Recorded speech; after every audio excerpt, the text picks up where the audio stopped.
Minimiser les risques en vue de réussir son projet. La formation à l'endroit des jeunes entreprises est une initiative du cabinet de formation Mirassou. Les détails dans ce journal. Et puis dans la localité de Buyo, la coopérative Scalo a réalisé un bénéfice de 16 millions de francs CFA.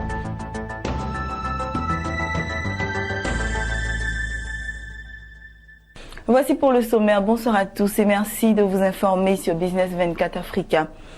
Des jeunes entreprises ivoiriennes viennent de bénéficier d'une formation pour renforcer leur capacité à minimiser les risques rencontrés dans chaque affaire et réussir leur projet.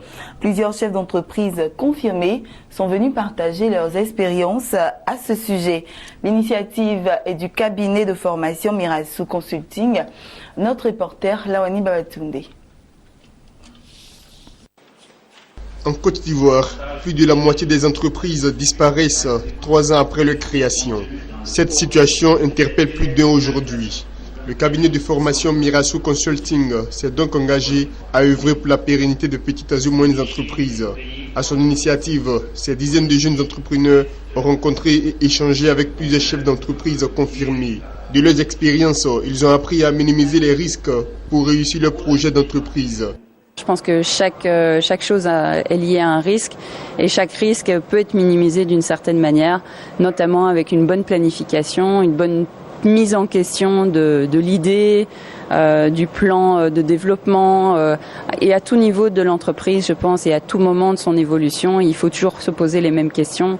Est-ce qu'il y a un risque? Si ce risque existe, comment est-ce que je peux le minimiser et comment puis-je aller de l'avant après ça? Ce n'est pas au moment où l'entreprise existe qu'il faille faire face à des difficultés, mais c'est de les appréhender à l'avance. Donc que l'idée soit mûrement réfléchie, suffisamment approfondie pour que lors de la réalisation, on évite le maximum d'écueils. Ces jeunes entrepreneurs ont par ailleurs été invités à se former à l'outil informatique et à mettre à profit les possibilités qu'offre la technologie pour rendre leurs entreprises plus compétitives.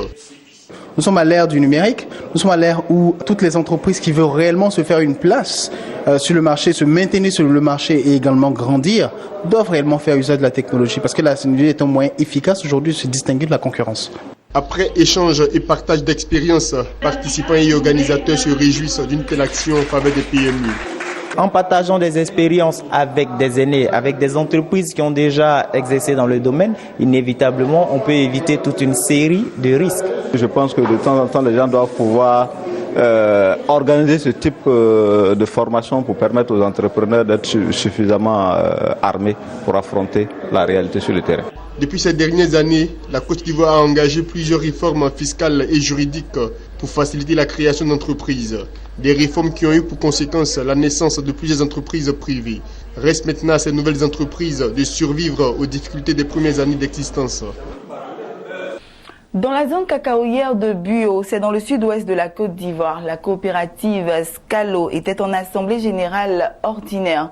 Aux producteurs membres de la coopérative agricole de café-cacao a été présenté un résultat de plus de 16 millions de francs CFA au compte de l'exercice écoulé.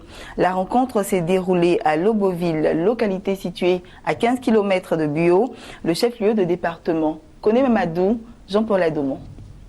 Mesdames et messieurs les délégués de la coopérative, les points sur lesquels nous allons donner notre opinion sont de la responsabilité du conseil d'administration.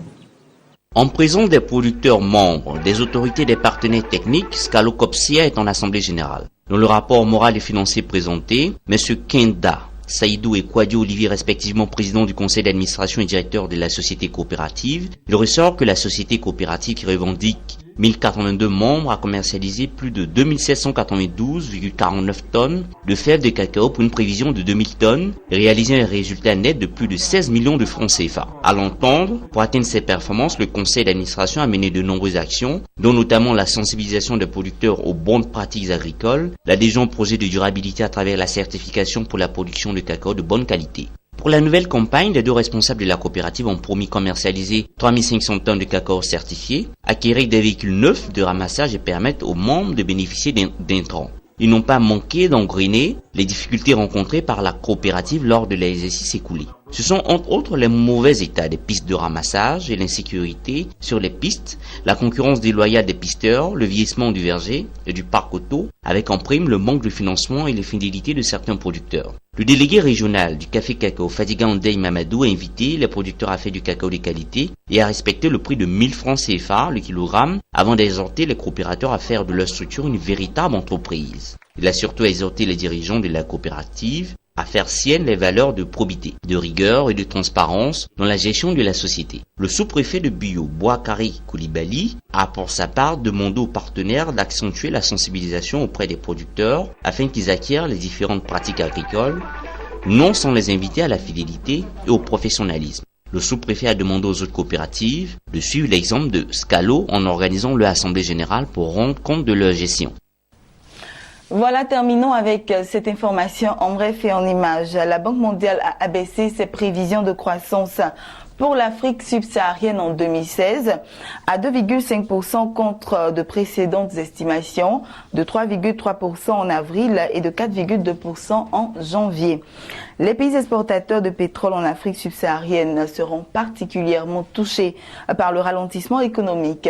Le PIB du Nigeria ne devrait ainsi progresser que de 0,8% contre une prévision de 4,6% annoncée en janvier. La Banque mondiale a aussi sabré ses prévisions de croissance pour l'Angola qui passe de 3,3% en janvier à 0,9% aujourd'hui et le Gabon de plus 5,1% à plus 3,9%.